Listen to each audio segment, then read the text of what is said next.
All right, I am joined today by a very special guest. That is none other than Steve Smith, the offensive coordinator and offensive line coach of the New Jersey Generals. Coach, first of all, thank you so much for taking the time to join me, and how are you doing tonight? I'm doing well, man. Thank you for having me. Absolutely. It's a pleasure. So I was kind of interested to find out that you began your career, like many coaches, as a player, but you actually played fullback, a position that's kind of fading away in today's game. But you played for Langston in Southern Illinois in the mid 90s. In my eyes, fullback is kind of a uniquely talented position where you do a little bit of everything. You block, you catch, you run. So do you believe this helped you transition into coaching later on in your career? I think it did. One of the things, one of the biggest parts who were a big part of my career, starting out was my little brother, which is crazy because I was in school doing the postgraduate thing, and he begged me to actually coach. I was not into coaching. This was not none of my plans. This was none of that. But by the faith of God, hey, now look at me 23 years later. So, but I got moved to fullback because I was a undersized offensive lineman. So I played offensive line all the way up till I got to college. And I Okay. started at offensive line, then I got moved to fullback because I was an undersized offensive lineman. So uh, yeah, it was it. So I figured I can line up 5 yards in the backfield and run full speed at 300 pounds. Hey, let's go. Interesting, interesting. So I was not aware of that. That makes a lot of sense given your background coaching offensive line primarily. Yeah. Definitely. So while playing at Southern Illinois, you played under head coach Sean Watson, the current interim coach for Wolford.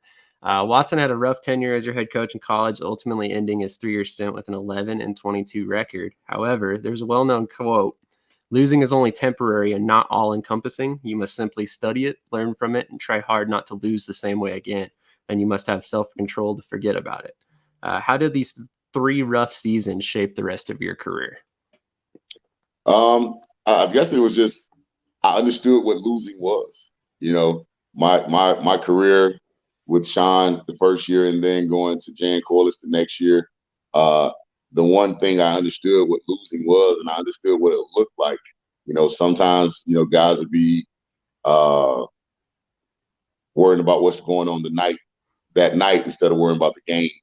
And I don't think that it was the coach's fault or the player's fault, whatever. It's just the culture was not there yet. It came when Jan Corliss came in. I mean, not Jan Corliss, excuse me, when Jerry Keel came in and he brought that winning culture. And now you have it with Nick, who played up under Jerry.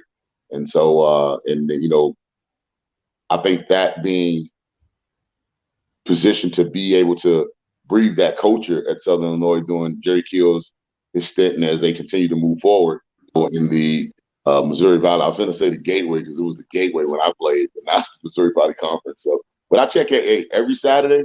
It's one score I'm always going to check. Southern Illinois. I'm always going to check Southern Illinois, see how Nick's doing over there. Absolutely. You have to, right? Coming out of there. So in 2001, you began your coaching career tutoring quarterbacks, which I thought was kind of interesting given your background as a fullback.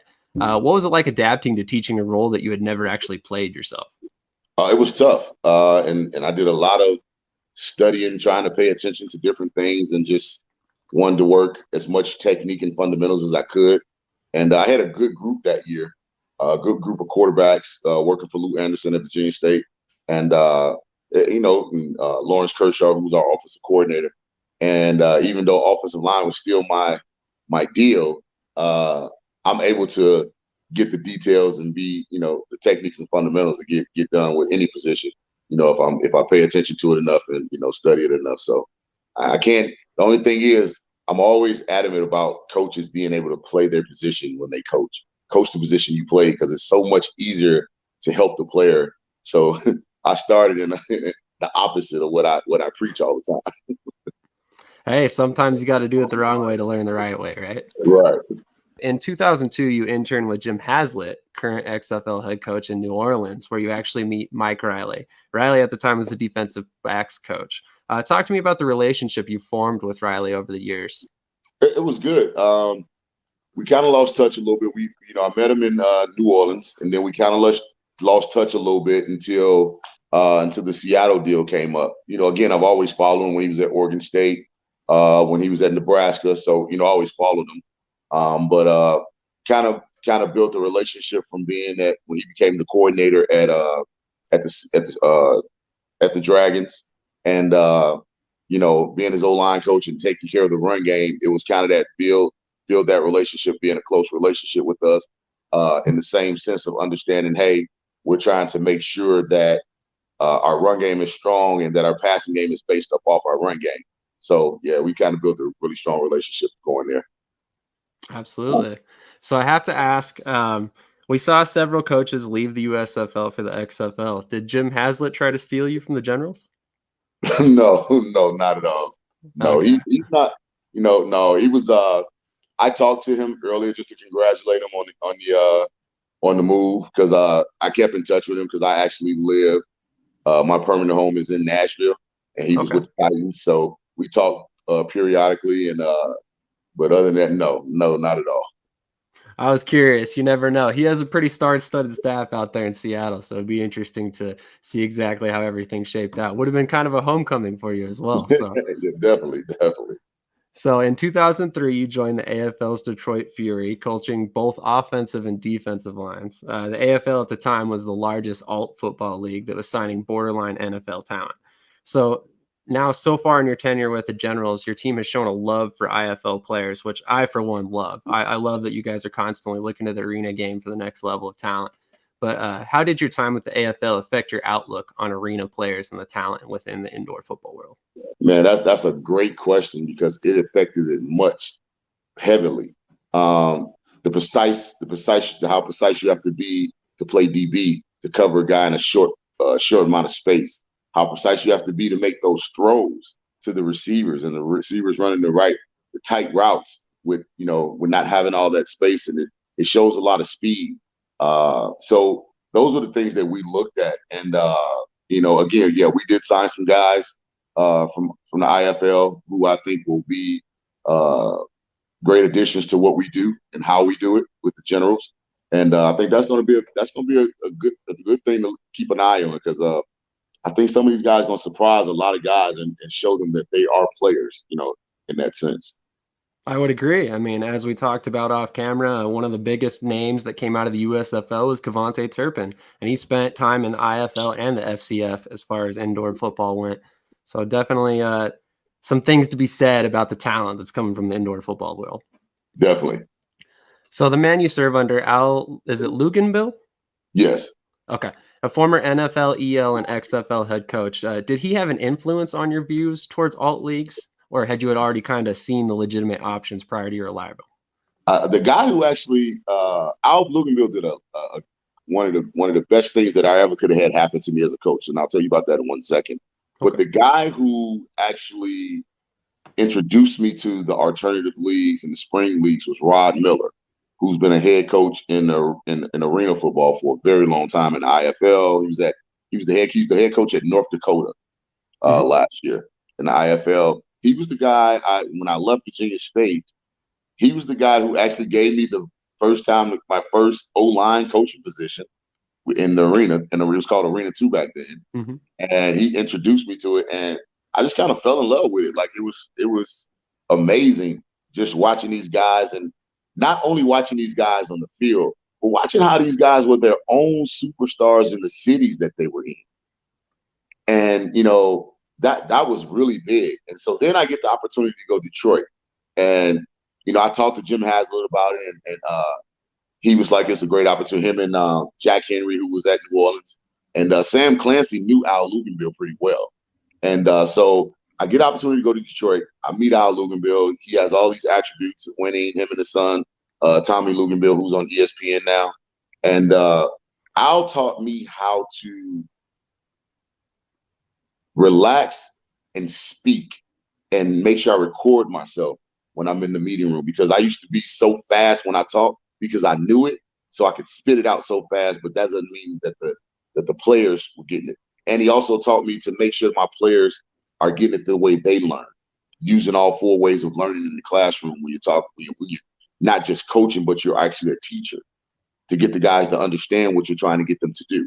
So yeah, he played a heavy part in making me the coach I am today, and giving me opportunity first, and as well as teaching me how to present in the classroom.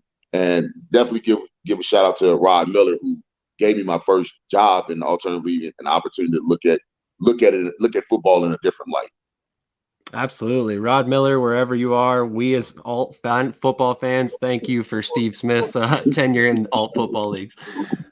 So immediately after you leave the Fury, you follow your former head coach footsteps heading to the NFL EL. You first latch on as running back coach for the Frankfurt Galaxy, which amounted to the first and only tenure of your career in which you coached your old position. What was your Right. time coaching overseas like, and would you recommend that to players and coaches considering their options in Europe? Well, back then it was different because the NFL ran it, and it was opportunity for young coaches like myself to get opportunity because really it was built for the coaches who were former players. So I was blessed to have the opportunity to coach in NFL Europe. My first year at Frankfurt, I ended up being the running back coach. I was supposed to be the O-line coach, but the O-line coach from the year before decided to come back. And I coached for Mike Jones, who was the receiver coach for the Birmingham Stallions.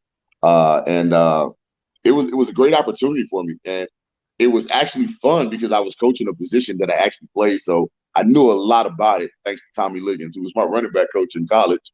And it was great. So it was great doing that. But then the challenge came to go back to what my passion was, coaching O-line, because that's what I started playing.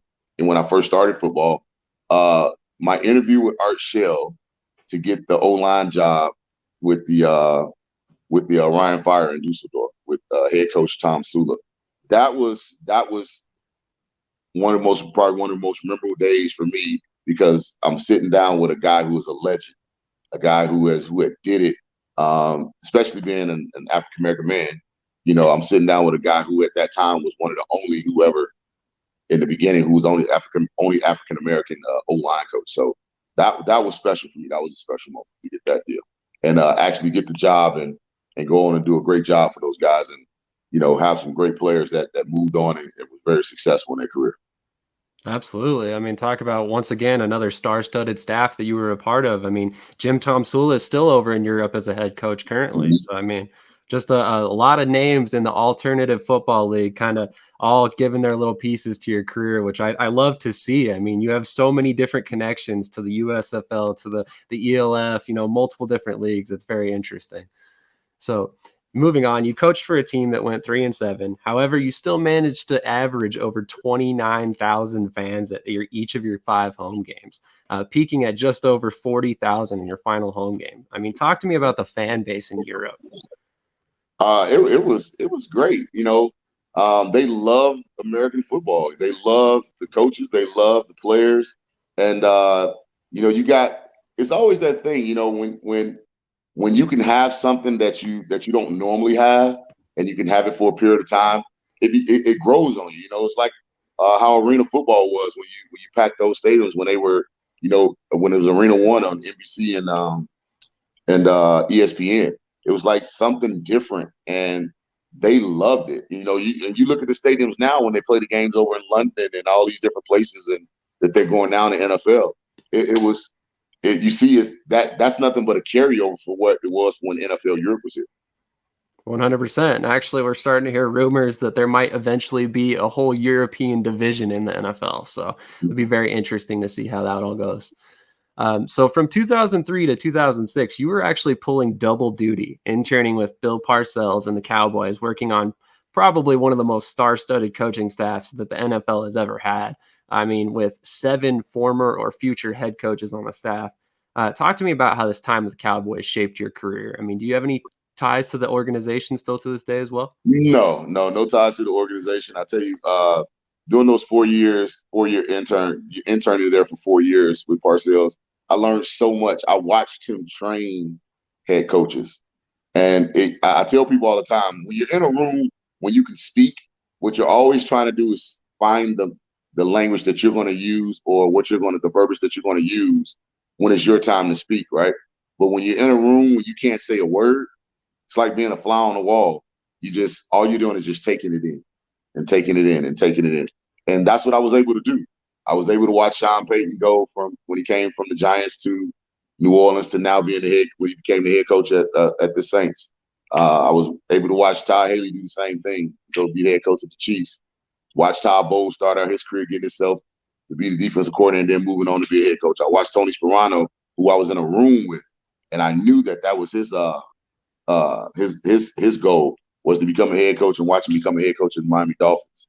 So, Anthony Lynn, see his development with Parcells. So it was great because like I said, I got to sit in a room and say nothing. So all I could do is just listen and pay attention to the things that was going on. And I'm very observant on a lot of things. So, it was that was good. And I got to see a lot of great players work with Larry Allen and watch DeMarcus Ware when he first came in, and Jason Witten, these guys who become these tremendous and big time stars. I got to see them, how they developed when they were young to where they are now. So it was interesting. It was very, very knowledgeable for me, and it made a change in me in my career. That was definitely a big part, and I thank Parcells for that all the time, and just let him know that he made a big change for me in my career. Because even when I became a coordinator uh, at Albany State, I talked to him before. When I got the head coaching job my second year as a head coach at Lincoln, I talked to him to make sure I'm doing the right things to develop. So he has played a really heavy part in my career of me. When I need to talk to him, he makes himself available for me to talk to him. Even still to this day? Even still to this day. That's amazing. That's amazing. I love to hear that. I mean, Bill Parcells has always been kind of one of those coaches that you have to love just based on his passion for the game. So, I mean, it's awesome to hear that he's still affecting so many careers and in so many different leagues. So after the 2005 season, you spent one more year in Europe before returning to the States. In 2007, you joined the Delta State Statesmen and go on an amazing run, winning back-to-back Gulf South championships. What was it like to reach these heights immediately after joining the team? Man, it was great. He had a great group of guys, O-line wise, a great staff. Ron Roberts was one of the best that I saw defensively, especially with two mastermind defensive minds with Dave Aranda and a very strong offensive coordinator in Darren Hicks. But to watch those guys, and it's amazing now what I see being at Delta State, where Pete Golden was a GA, and now he's the defense coordinator for Alabama. Dave Aranda is the head coach of Baylor, and Ron Roberts is his defensive coordinator. Flip situation from Delta State to Baylor now. So it was very interesting to see how that developed. And Ron was a great guy to work for. He taught me that you don't have to stay in the office to 1, 2 in the morning. You can do it within the hours of what you need to get done. You just got to focus and take care of the business that needs to be taken care of firsthand. And watching those guys on that staff, Pete grind to get where he is today, and then watching Dave Aranda be so detail oriented about what he was doing defensively. It was a great group of guys to be around, and we had a lot of fun. And winning those championships with those guys is something I'll always remember. Definitely. So after this stint, you actually spend some time in Albany State, which ends up being a very influential stop in your career. You end up returning there later on as the offensive coordinator. But in between your time with Albany State, you actually spent some time with Romeo Cornell as the assistant offensive line coach in Kansas City in his one season with the head coach there. He stepped aside multiple times in Houston as kind of a defensive coordinator / defensive analyst, which another guy that seemed to want to coach up other coaches around him. With that being said, how did Cornell help shape your career? Oh man, he played another guy who played a big part in it. I remember getting the job. I went to him at the NFL Combine, and I went up to him. I'm nervous. I walk up to him. I say, Coach Cornell, look, you got to stop looking for assistant O-line coach. I'm your guy. And he was like, and I was going to say my name, and he was like, Steve, I already know who you are. I blew that man phone up. I called him, texted him. Once they gave me his number, I wouldn't stop calling. And when I saw him that day, he said, Steve, I know who you are. I'll give you a call Tuesday and let you know where we stand and whatever. He did. And that changed a lot of different things for me, right?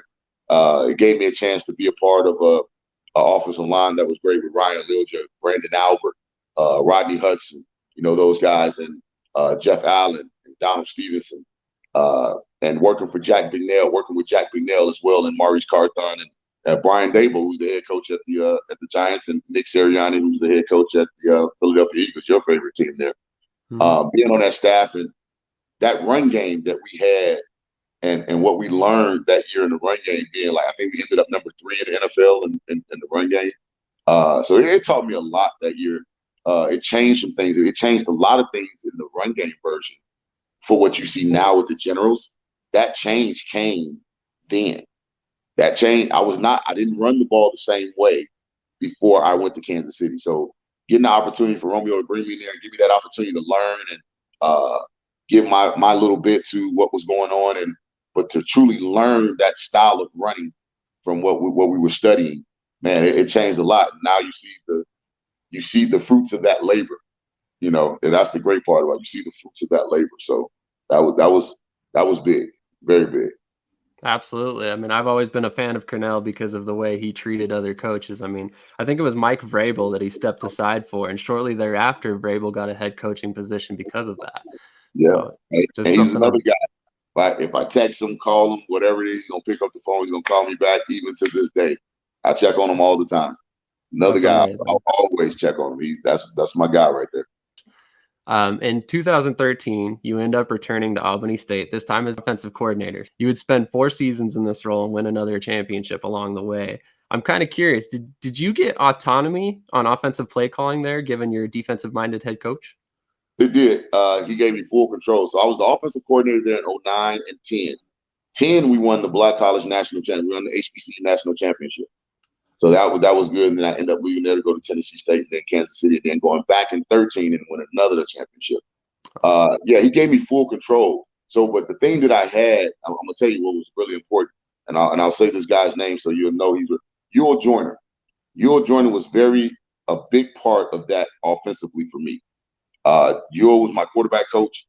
He was my partner in crime when we got in that office. Me and him spent a lot of time together, putting ourselves in position to make sure that our run game and our passing game was tight, and that we could achieve the things that we achieved that year, and even those years on.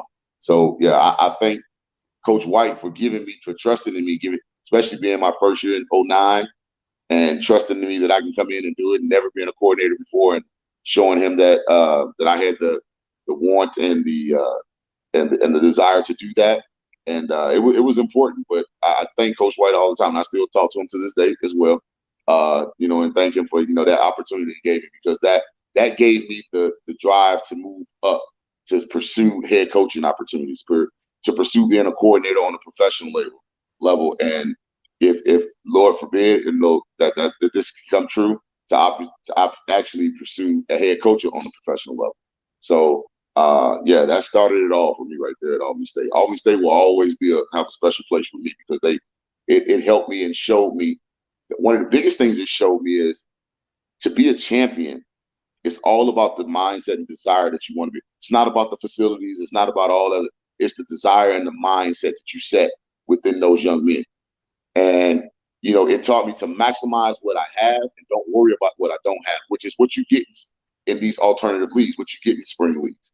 You're not the NFL where you're going to have all the bells and whistles. Might not have this whistle and that bell, but you got something, and you just got to maximize what you have. You can't get frustrated when things happen. You got to adapt. You got to adjust. You got to be flexible. So that's what Albany State plays that part, because that's what it showed me, that you can do that and also win championships and continue to have strong winning seasons and produce great players. So yeah, that definitely played a part in where I am today, to understand that even in the USFL, the places I've been in the spring with the arena and all that stuff, hey, we maximize what we had to continue to move forward so we can win championships, and that's important. Definitely, definitely. I mean, I would say that you did that with impeccable uh, precision this season. I mean, with Kavante Turpin and Trey Williams and Darius Victor and Cam Eccles Looper, all these different pieces that may not necessarily fit in a traditional offense in one manner, and the way you used them was just perfect. I mean, your offense came together like, man, it was amazing to watch all season long. So in Well, 2000, go ahead. I'm sorry. Go ahead. sorry, in 2017, you actually get your first opportunity as a head coach. which we've talked about. You have aspirations to get back to at some point at the professional level. What did you learn in your stint as a head coach at Lincoln? Lincoln humbled me because I had been through so many winning seasons. So Lincoln humbled me, and it was a challenge. And I thought we were moving forward. Um, and the only thing that stopped me from staying at Lincoln was the president changed. The president that hired me uh, was not the president. He didn't stay. He didn't even make. He ended up leaving before we even got to do our first season. And when the president changed, it was different because people will say they're about sports, but you can say anything, but your actions have to show. And the president that was there before, his actions showed that he was about sports. But the president that came in, actions did not show that they were about sports. And you're talking about a program who hadn't won games, who hadn't been successful in a very, very long time. And if this is what you want, you're gonna have to put everybody has to be on the page when you win a championship. You know, and that's the one thing I learned from those schools that I won championships at. Everybody from the AD to the president to the players to the coaches, everybody, even the trainers, everybody, the administration, the deans, the teachers, everybody has to be on the same page. And I was doing that. I was getting everybody on the same page, and everybody was understanding that we were getting the players in, players that they wasn't accustomed to getting in yet. And then when that thing started changing, I just didn't get I wasn't going to get the support that I was getting before for everybody to be on the same page if I'd have stayed. So that's why I made the decision to leave Wicked. Absolutely. I mean, you spoke about your progress in the program, and I mean, I want to point this out because I know that if you go back and you look at your head coaching record, it's not going to necessarily reflect the impact you had on the program. But in your first season alone, I mean, your team went from averaging something like 12 points a game up to 17 points a game. You produced over 600 more yards of total offense and moved the ball way more efficiently, keeping drives alive at a much higher rate. I mean, how are you able to turn the offense around so quickly? Well, the first year it was about putting the right pieces together. And the second year, once that first year you put the pieces together, and now you got to start building the foundation, right? And I got this from Brian Dable when we were in Kansas City. He's like, you got to build the foundation, all right? And so then when you build the foundation, that's when you got to start building the house. Well, we never got to the point start to building the house because I didn't get that third year. It was third years when we were going to build the house. It was laying the foundation the first year, get my own guys in there, getting the right, I got the staff in there and getting the foundation of the guys and players that I think can win a national championship, right? And so that second year we added to that. And if you look at that second year, that's where most of the wins came in, and we were very competitive. If you look at a lot of the games compared to where they are now and where they was when I was there going to that second year, you're talking about teams that were beating us 40 to, before I got there, 40-7 or whatever. It was now 19-17 or 21-20. So we understood. So that third year going in, we were ready and we were in the GLVC, so we knew. But then all of a sudden, these things started happening, and now we go from the GLVC to the MIAA, and we don't even have a say so in it. So it was important to get that foundation built, but like I said, we just never got a chance to start building the house on top of the foundation. Very interesting situation all the way around. I mean, to see how that all shaped up and ultimately led you away from Lincoln. Ultimately, in a couple seasons later, you end up with the XFL under Mike Riley as your offensive coordinator and Jim Zorn as your head coach with the Seattle Dragons. What was your time in Seattle under these two offensive minds and Riley and Jim Zorn like? Oh, it was great. It was awesome. I worked with Jim Zorn at Kansas City. He was our quarterback coach there, and me and him the way we came close is we did a lot of studying of the terminology because we had a lot of code words for our offense. So me and him used to quiz each other in his office about the code words, and so that's how we became really close. And after we got fired, we used to continue to keep in touch, continue to talk, and it was great. And then when he was interested in Mike, He talked to me about it, and I just told him, hey, Mike's been a great guy. He was a great guy when I met him back then, and you see what the things he had been doing with at Nebraska and Oregon State. So getting an opportunity for him to bring Mike in and getting back with Mike, and now getting back with Mike on an offensive standpoint, because Mike was defense when I first met him, Mm-hmm. and then that was great, and I learned so much from Mike. That our passing game is Mike's. What he's done over the years at the different schools that he's been at, and even him with the alternative. That's why we click so well, because he's been a part of so many different leagues and different things like that. So we have the same understanding of how we have to be patient with these leagues, and we have to be patient and understand that we're the pioneers right now, right? We want this to go 10, 20, 30 years down. So we're the pioneers. So it's just like in the NFL. The NFL wasn't making that big money and paying players all that money in the beginning. It had to get to that point. Because you always think about the older players when you're like, man, I wish I would be making what they was making right now. So Mm-hmm. it's going to be the same thing. As the USFL builds, it's going to be the same thing. We're going to be the pioneers of it. And we'll be, I hope to be at the end of my career in the USFL, a legendary coach that coached in the USFL. So, and that's the part of it. You're trying to build something for yourself right now, and the being a pioneer of it is important. Even Mike Riley, he's going to be a pioneer of the USFL because he's building a team that's right there to win a championship. So that's the great thing about it, and that was part of the deal going into the XFL before it shut down because of COVID with Jim Zorn.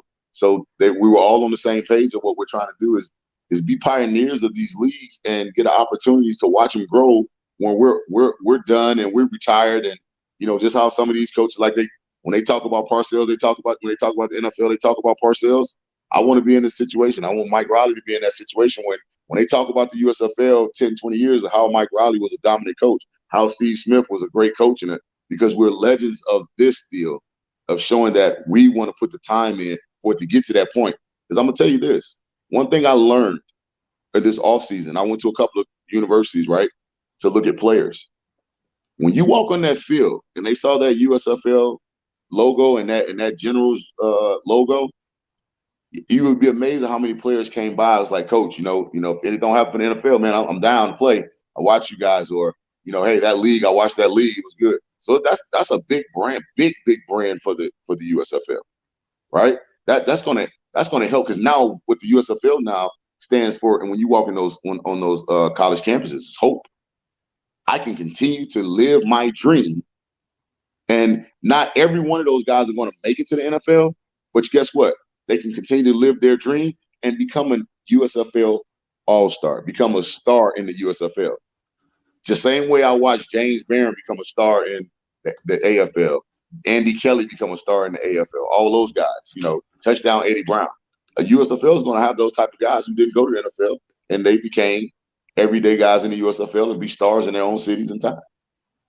100%, and that's actually what I'm hoping for. I'm actually quite encouraged that you guys brought back some players from last year, like DeAndre Johnson and Darius Victor and stuff like this, because some of these guys are legends in spring football already, and they're getting to build on a season, which is really something a lot of these guys haven't had the opportunity to do throughout their entire careers. So to be able to return to a coaching staff, return to a team, that's huge for these guys. And it cannot be overstated how big that truly is for players to be able to return in season 2. So I don't really care what you say about the XFL. The USFL will always have that over the XFL. There'll always be a season ahead. So that's one thing to consider when you're a free agent player out there considering leagues. The USFL has that proof of concept. It's been successful, and it's building towards something bigger. And you spoke about foundation, and I think you guys are building a great foundation for the future, for the next 10, 20, 30 years, like you spoke about. So and that speaks heavy. That speaks heavy for Fox and Brian Woods and Daryl Johnston, because they're doing a great job with their support staff to be able to put this foundation together for us as coaches to stand on top of and start to build that house. And that's the most important part. 100%. 100%. And I love the foundation you guys are building. It seems like it's a league that could stand for many, many years to come. Definitely, definitely. So unfortunately, as we all know, after just 5 games with the XFL, it was forced to shut down to COVID. However, you moved into a position actually under current running backs coach with the Birmingham Stallions, Larry Kirksey, as his offensive coordinator in the spring league. What was your time in the spring league like? It was good. That was my introduction to Brian Woods. That was my introduction to DeAndre Johnson, Kavante Turpin, Cam Looper. That was my introduction to a lot of great players. Jake Lucina ended up played for me. He was my starting center. That was my introduction to him. So it was one of those things that you got some things that you needed from there, right? And so it gave me an opportunity to look at players and put me in a position to see players want to see their why. And I say that because when you look at those guys I named, those guys didn't get paid. Those guys were playing because of the love of the game. They were trying to get an opportunity. They were trying to push themselves. It was for the pure fashion of them loving the game because they didn't get paid $1. So every player that played in that league was for the pure fashion of them loving the game and having a passion about what they want to do and where they want to go. So yeah, it opened doors. It opened my eyes to that. It wasn't more business. It was more passion.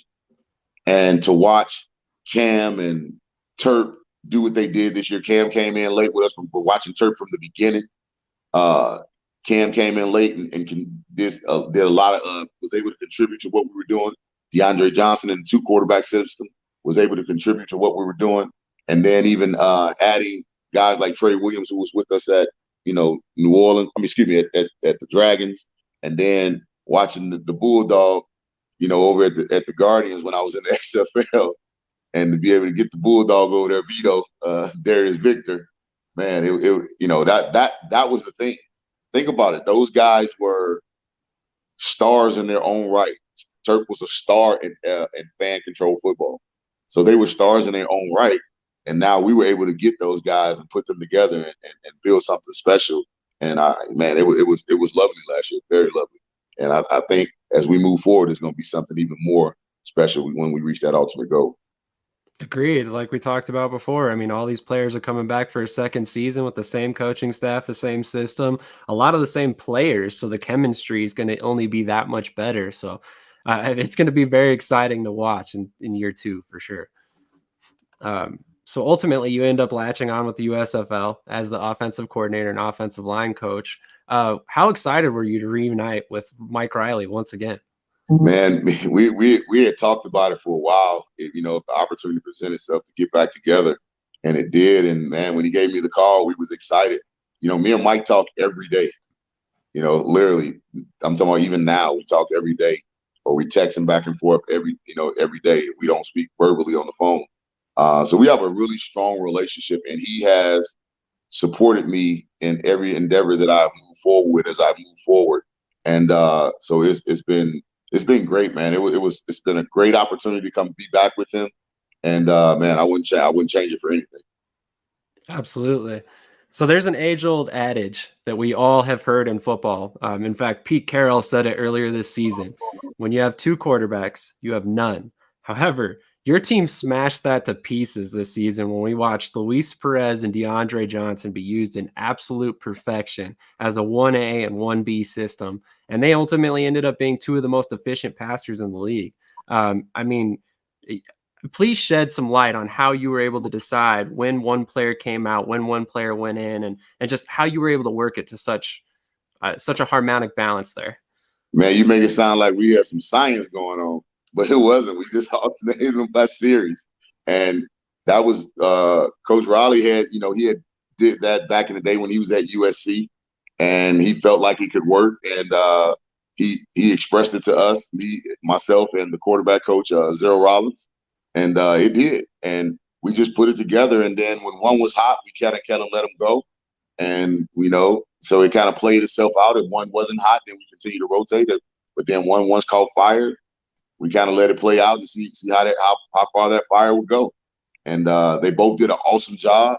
And they came in and they were. Here's the thing that I love about both of them, that they were willing to compromise with each other, help each other, be there for each other, have each other's back when either one of them was in. So that's a big contributor to them being able to work that and being able to do it, not being selfish and saying, well, I should be starter or I should be starter. So that was a big thing. I give more credit to them than I give to us. Well, hey, more power to all of you guys, because the way that looked was amazing all season long. I mean, it seemed like you guys had your finger on the pulse. You know, when it was time to pull somebody, they came right out. When it was time to put the next guy in, they went right in, and it seemed to just flow. It was very, very interesting to watch all season long. But this also brings me to my next question. If Luis Perez was not there and Ben Holmes sticks, would that been the same two quarterback system? Well, it depends on the situation. The way it played out with Luis and DeAndre, they both were good at certain things, and it fit in what we need to do with the offense. Like I said, Coach Riley brought it to us, and we talked about it, and that's what he felt he wanted to do, and we moved forward with it. So I can't tell you if that would have been the same situation. I don't know. That's true. That's true. So not only did you rotate quarterbacks, but you also rotated runners, finding yet again another amazing balance. I mean, you ended up having Darius Victor and Trey Williams, both top 5 runners in the league in terms of statistics, and you also mixed in Kavante Turpin at times as well. How valuable was it to your offense and your quarterbacks in turn to have a strong run game to lean on? Oh, it was very valuable for us because it opened up things when we didn't have anything going. And then sometimes our passing game opened up when we didn't have anything going in the run game. But I'm going to tell you this. The hat goes off to the offensive line, the way they played and the way they were determined and the way they became consistent and efficient in what they did. The hat goes off to Trey Williams and Darius Victor by being, Darius being the thunder and getting the hard yardage, and Trey being the lightning and be able to outrun people and get the mismatches that we needed to go. And then, definitely has to go off to the MVP of the USFL, Kavante Turpin, by adding he was all the seasoning on top of everything else, and he brought a different light to what we were trying to get done, a different type of speed. And, the one thing I love about that kid that people don't see is his work ethic and how he knows everything that's going on the field.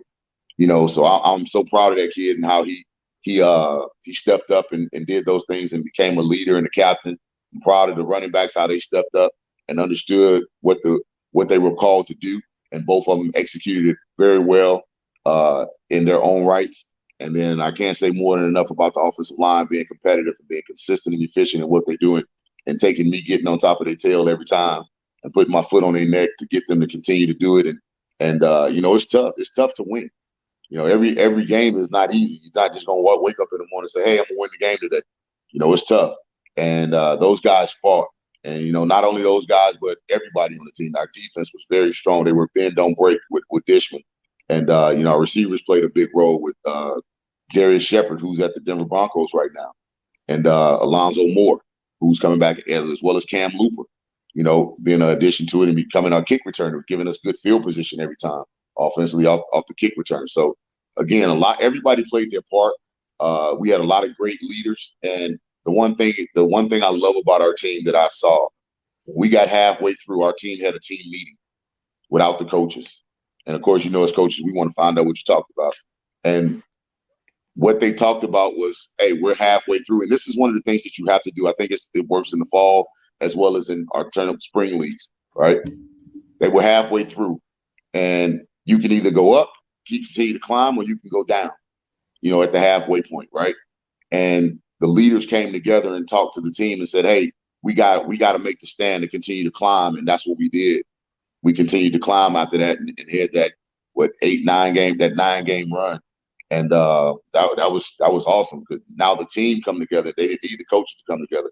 When those guys are on the same page, there's nothing more beautiful than seeing a bunch of players on the same page and fighting for the same thing. So, because they trust each other. Absolutely. That's a strong there.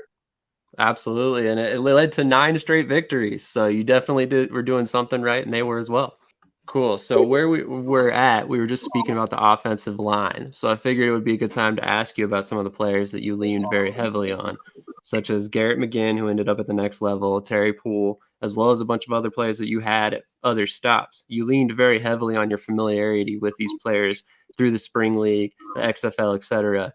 How do you look to keep this unit at a high level heading into the 2023 season, given the new faces you have to incorporate? Well, the thing that I did was I signed guys who were just like the guys I already have.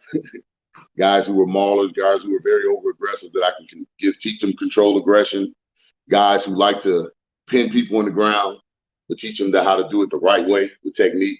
So yeah, I signed a lot of guys that are exactly how the guys we have now. So I think they'll fit right in. Absolutely. So when we spoke off camera, you told me something I was actually not exactly aware of. You were the main reason why Kavante Turpin wound up at the Generals and went on to earn MVP. Talk to me about the level of development you've seen in him under the last 2 seasons. Man, when I met him 2 years ago, he was a young guy who was hungry, and what he's doing. I met him actually through Larry Kirksey, and he was hungry. He just he was passionate about what he does. So sometimes that passion you can control it in different ways, right? And during the off season, he ended up going to Poland and playing for Jags, the Jeff Jagodziski, who's the O-line coach for the Philadelphia Stars in Poland.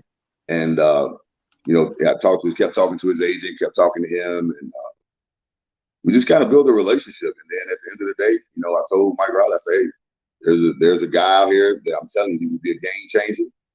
And Mike took a look at him and saw it. And, hey, we drafted the kid first pick at receivers because I just felt like he could definitely be a game changer for us. And something, hey, every dog has his day. So I was right. It's hard not to see that aspect of his game. I mean, every time he touches the ball, it's just electric. What did you enjoy the most about the USFL in year one? The development of the players.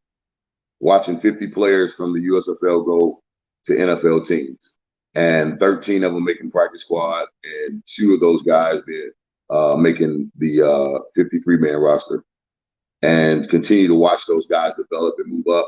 And I think it goes next year from 50 guys going to 40 guys or 30 guys or 20 guys staying in the NFL. As long as that number continues to move up, we're developing players. What we're doing is we're giving them a practice run, right? For the guys who need that extra step to get there.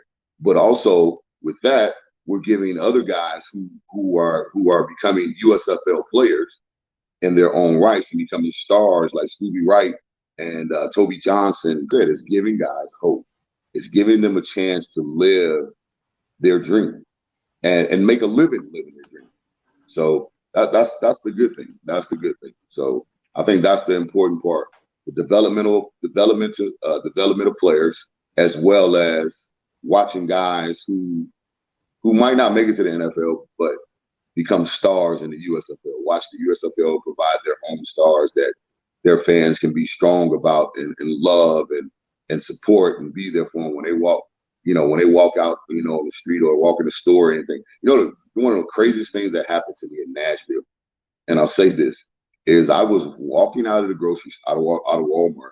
I had a Generals jersey on. A couple walked up to me and say, "Hey, Coach Smith, you're the offensive coordinator of the Generals," with the Generals sweatshirt. I want every guy to experience that type of stuff, and that was crazy to be in a place where you wouldn't even think, right?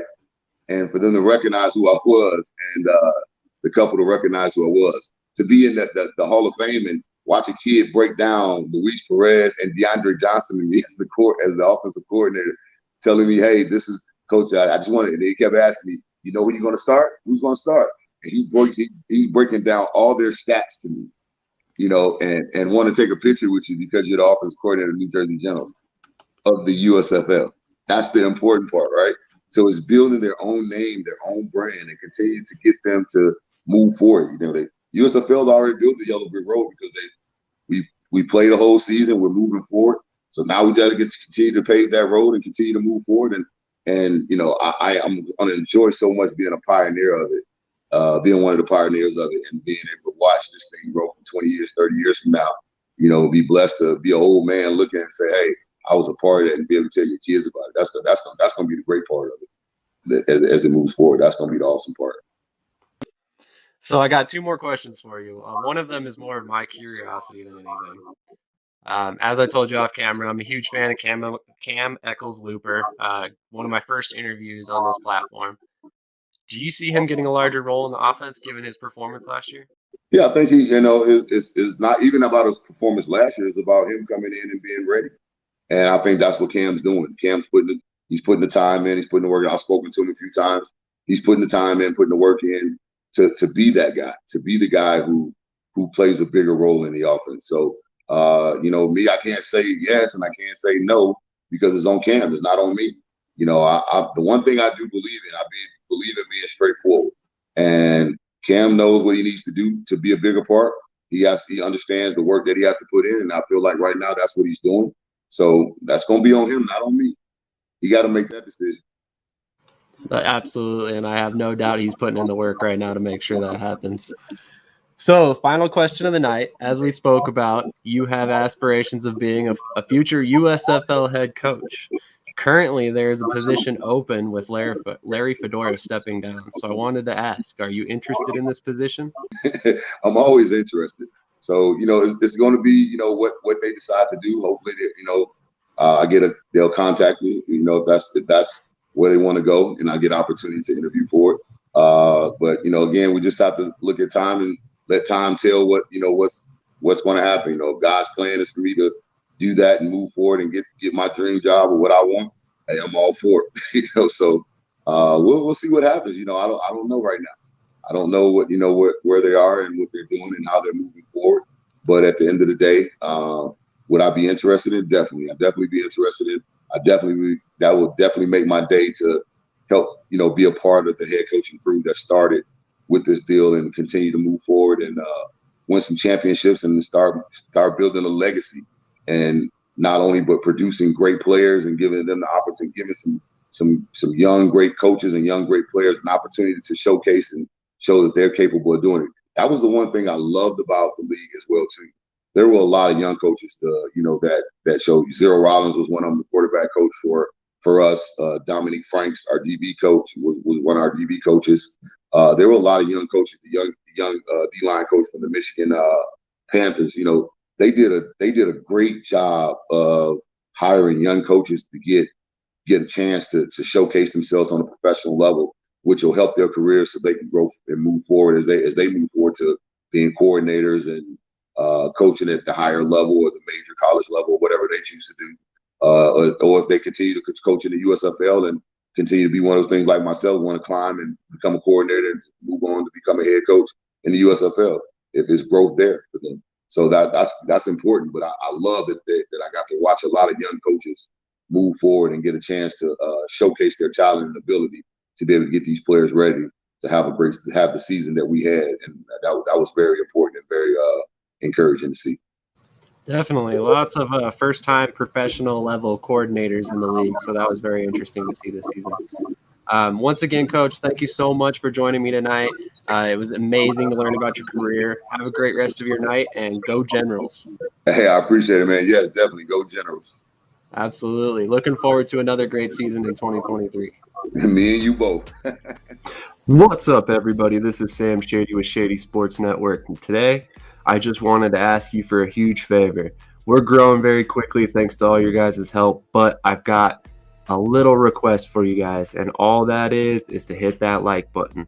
So basically the way the YouTube algorithm works is if they don't see an asinine amount of likes on each video, we will not grow. We will not be pushed out to new viewers. So without your help hitting that like button, subscribing, clicking those notifications, making sure you hit like on all these videos, we can't grow as quickly as we'd like to.